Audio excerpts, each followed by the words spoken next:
Oui, merci Madame la maire. Anne Tachène parlait d'opportunités à saisir, d'avancées, qui à ses yeux sont insuffisantes.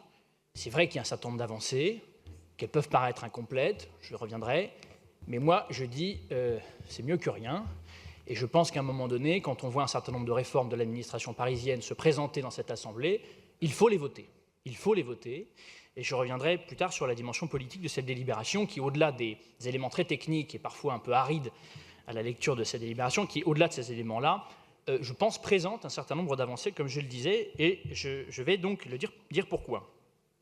D'abord, premièrement, il y a un diagnostic assez simple à faire. L'administration parisienne est une administration qui fait référence dans le monde, qui, depuis le XIXe siècle, s'est très bien structurée, qui a su faire face, comme le disait Anne Tachène, au modèle urbain de la fin du XIXe siècle et du début du XXe siècle. Mais aujourd'hui, on vit un nouveau modèle urbain avec les smart grids, et ça doit amener la ville de Paris à recruter de nouveaux profils, à recruter en particulier des informaticiens, des paysagistes, des hygiénistes, des hydrologues, j'insiste sur l'hydrologie notamment lorsqu'on voit les caprices de la Seine, et recruter ces profils-là oblige la ville de Paris à revoir le cadre dans lequel les agents sont recrutés et le cadre dans lequel les agents progressent dans l'administration de la ville de Paris. D'ailleurs, ce n'est pas un jugement de valeur, ce n'est pas une analyse politique ou un point de vue, c'est une réalité à laquelle l'État s'est adapté, puisque d'ailleurs, en réalité, une grande partie de cette réforme est adaptée, en fait, je dirais, imite d'une certaine manière ce qui s'est passé pour l'État, ce qui s'est passé pour les grands corps d'ingénieurs de l'État, et qui a fait ses preuves. Voilà. Alors, dans les atouts de cette réforme-là, qu'est-ce que je retiens? Moi, je retiens premièrement qu'on va pouvoir recruter de différentes manières, par des voies différentes, les agents au sein de la ville de Paris. Je retiens qu'on va pouvoir leur permettre de progresser différemment, de progresser plus rapidement.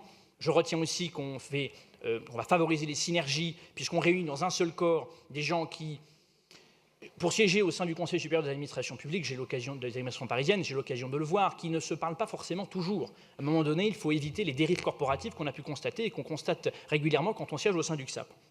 Autre atout, enfin, j'insiste là-dessus, c'est sur le rôle pivot que va conserver, que va même développer l'École des ingénieurs de la ville de Paris, notamment dans l'aspect de la formation initiale de ses futurs agents.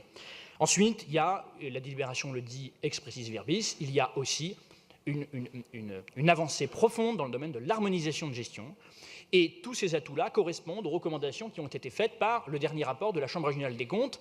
Et sur ces bancs, notamment dans l'opposition issue des élections de 2014, nous avons régulièrement dit qu'il était important que la ville de Paris, que l'exécutif donne suite aux recommandations du rapport de la Chambre régionale des comptes, c'est-à-dire qu'on rapproche les corps, qu'on favorise plus de mobilité et qu'on permette à des gens qui ne correspondent pas au logiciel historique de recrutement de la ville de Paris, qu'on favorise le recrutement de nouveaux profils. Voilà ce que je voulais dire sur les atouts de cette délibération, et vous l'aurez compris, c'est la raison pour laquelle, au groupe PPCI, nous voterons cette délibération sans réserve, comme nous l'avons votée au CSAP, au Conseil supérieur des administrations parisiennes.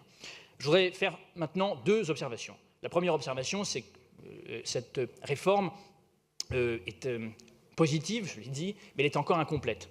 Pourquoi elle est incomplète? Elle est incomplète parce qu'elle ne concerne pas une catégorie qui est une catégorie A+, qui est la catégorie des architectes voyers de la ville de Paris. Je pense qu'il faut se mettre aussi à la place des agents qui vont être concernés par cette réforme. C'est une réforme importante, substantielle. Il y a beaucoup de gens qui sont rentrés dans l'administration selon un certain cadre, selon un certain logiciel, selon un certain management. Ils sont confrontés à un nouveau cadre, ils doivent s'y adapter, et je crois qu'il n'est pas très équitable de demander aux uns de faire des efforts et pas aux autres, surtout quand ces autres sont en réalité au sommet de la pyramide de la fonction publique, en tout cas des services techniques. Voilà ce que je voulais dire pour commencer, première observation.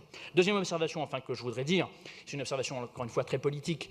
Derrière les aspects techniques de cette délibération, il y a quand même une lecture politique. Notre ville va devoir moderniser en profondeur son administration dans les prochaines années. Donc, évidemment, ça vient d'un exécutif.